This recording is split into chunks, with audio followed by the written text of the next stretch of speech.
Pie charts are annoying because they're easy to misinterpret, but for something like this, they're perfect. You can put a pie chart down and actually have the different distributions and Excel's making it, so you know the percentages are correct.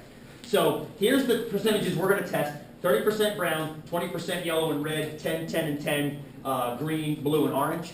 Here is an alternate percentages that are sometimes given to me by Mars. It seems like sometimes they flip-flop and give me different percentages, which is okay. We can test them both at the same time. I'll have Excel do it. We'll test one. We'll have Excel test the other one. 14, 13, 13, 20, 24, and 16. Very strange numbers. Don't really make a whole lot of sense to me. And then here is what I have seen over time. So this right here, this pie chart, is the result of all of these put into one result. So if you look at that and compare it to these, there's some discrepancies in some of the colors. But the question is it a measurable discrepancy?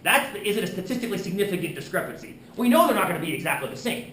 I mean, if they were, remember the chi-square curve, there's nothing at zero, right? There's nothing at zero over here at all.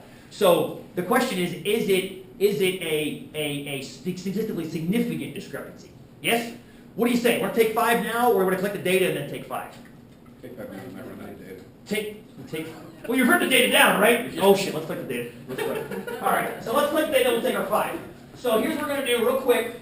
I'm going to call out the color, and then I got Excel summing and producting for me. So browns, let's go with browns. Anybody have no browns at all? 1 brown, 2 browns. Good. 3 browns. Just raise your hand. Don't tell me how many you got, because just raise your hands. Yeah, 1, 2, 3, 4, 5. 4 browns. 4. 1, 2, 3, 4. 5 browns. 1, 2, 3, 4. 6 browns. 1, 2. 7 browns. 1, 2, 3. 8 browns. 1, 2, 3. 9 browns. 1, 10 browns. 1, 2. 11. 1, 2.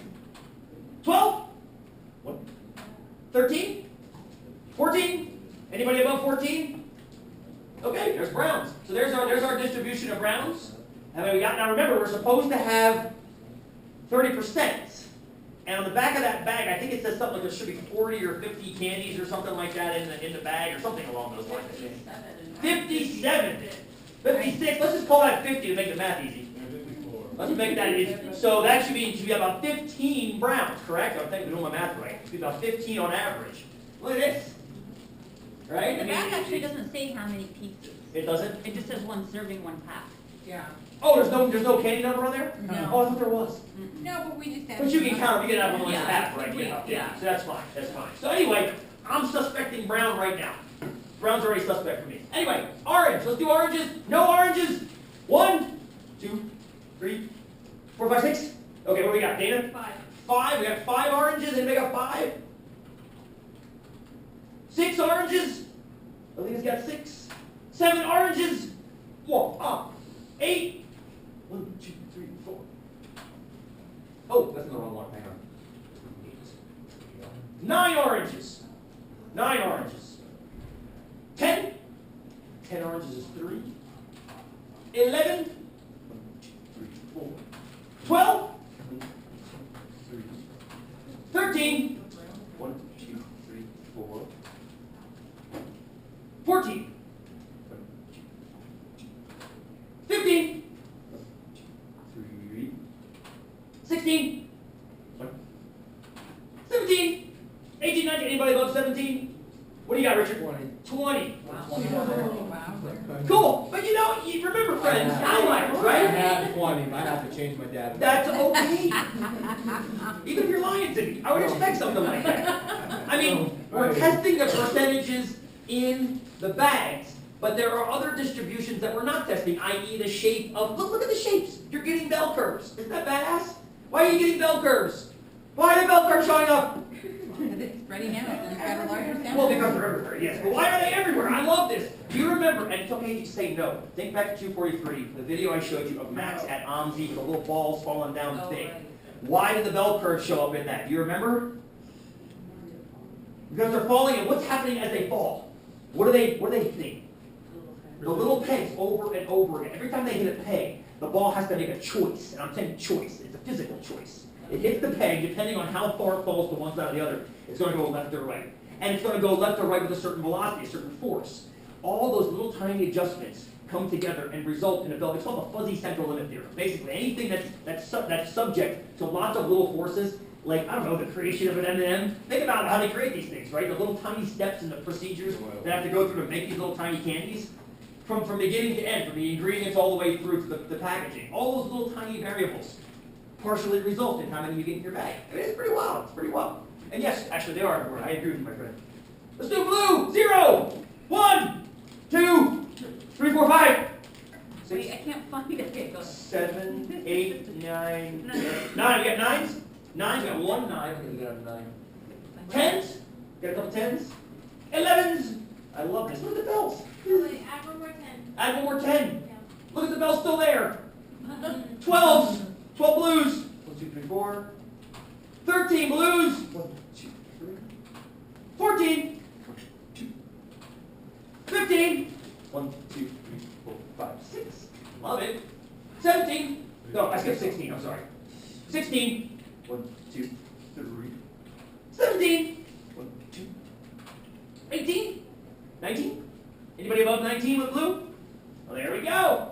We'll do a little offside bell. Beautiful up. Let's do greens. 0, 1, 2, 3, 4, 5, 7, 8. We got 8, Rochelle? 7. 7 on green. 8. We got a 7 2. No problem, Michael. Easy fix. 8, 9. 9 at 2. 10. 1, 2, 3, 4. 11. What's also fun, we got 1, 1, 11. 12. 12 greens. 1, 2, 3. Mike, where were you? 11. No problem, brother. Easy fixes, right? What's fun too is to watch where your hands pop up. Where there are clusters of people that have 3s and 4s. There's another distribution right there. There's distributions everywhere. It's kind of chaotic. 13. 1, 2, 3, 4. That's why I can't sleep at night. 7. That was 8. What are you at? You're at 13, James. That's 8. That's cool. Don't worry about it. No apologies. 14. It's also that Max doesn't sleep at night either, but you know, this is part of it. 15. 1. 16. 17. 18. Anybody above 18 greens? Paris, what do you got? One more to 9. Of course. There we go. Beautiful. That little curve. All right, yellows. 0, 1, 2, 3, 4. Okay, what do you got? What do you got, Nat? 4. 4. Anybody else have 4? 5.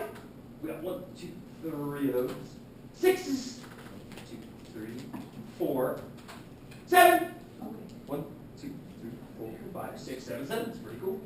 So I'm going to add one more to 6. Of course. There we go. 8. 1, 2, 3, 4. We're on yellow, yes. 9. 9 yellows. 1, 2, 3. 10. 1, 2. 11. 1. 12. 1. 13. Anybody above 13 with yellow? What do you got, Jared? 16. 16. There it is. Cool. Very cool little curve right there. Anybody else get yellow? On a counter 4. And last but not least, red. Let's look at red. 0. 1. We got 1. Okay, we got 1. 2 reds. Karen's got 2. 3 reds. 1, 2, 3, 4, 5, 6, 7, 8. Wow. 4 reds. 2, 3, 4, 5. 5 reds. 1, 2, 3, 4, 5 again. 6 reds. 1, 2, 3, 4, 5, 6, 7. 7 reds. 8. 8. 9. Anybody above 9 with red?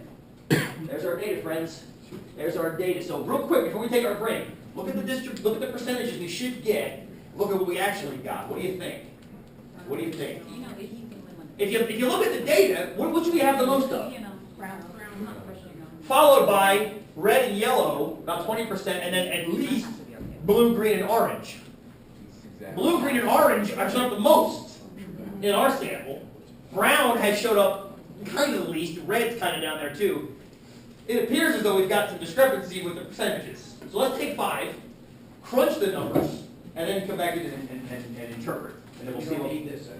No, eat, please. Manju. Enjoy the M&Ms. Yes, manju. Yeah, the data.